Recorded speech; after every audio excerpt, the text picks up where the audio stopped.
This is Liz Herbert reporting for UTV 13 News, coming to you live from the University of West Georgia campus to talk about the suicide of Lynde Nix, the secretary in the Department of Music. I recently sat down with an interview with Dr. Doug Overmier, the director of bands in the Department of Music, to talk about how her suicide not only affected the students in the department, but also how students on campus everywhere can get help and the resources that are available. Lynde was probably the most loving and nurturing person that we've had in this department. It sounds so odd saying that after the fact, because you say good things about people who have passed away. This is who she was. Mm-hmm. This is exactly who she was, every day, all the time.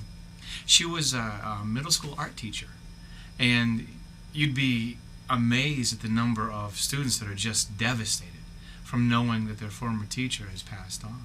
And so it was very hard, and it's affected me very personally. She was just a real wonderful lady, you know. She never complained about anything. She had health problems, but never complained to anybody. She was always just real sweet, always greeted you with a smile. It was very traumatizing. You know, I immediately thought, to myself, wow, the only day that I didn't see her at all was yesterday. So I would kind of think back, sitting in my room. I didn't sleep that night. I was sit back and think to my room, is there anything I could have said, anything I could have done, when in reality there's not, because you never really can tell what somebody is going through. To say that there was any kind of depression, it wasn't shown. To say that there was some indication, and trust me, I've beat myself up for the last 2 nights about this, thinking, what if? And I talked with her that morning. I talked with her just before lunchtime. And there was nothing. Her mom kept going on and on about how Lynde really enjoyed working here, and she really enjoyed the people she worked with, and oh my gosh, we enjoyed the heck out of her.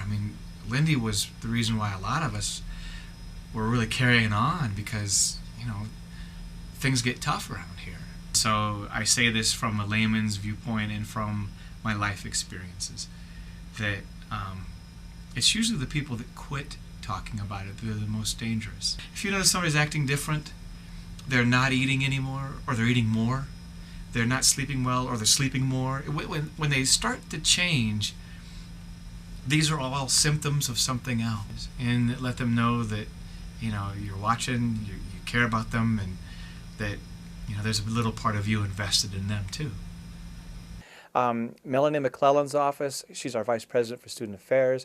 She's amazing. She's got hundreds of resources that are free, that are readily available. And instantly, day or night, people will be there to talk with you.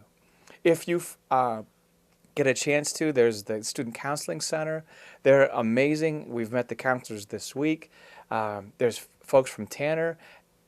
And if you can't remember any of this, call the police.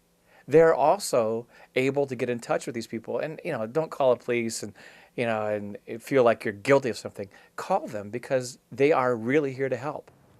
So as you can see, suicide and depression not only affects the victim and the victim's family, but also affects those close to them.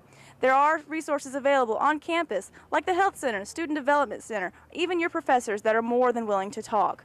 If you notice any of these symptoms in your friends or in yourself, please go to these resources. Reporting to you live, I'm Liz Herbert for UTV 13 News.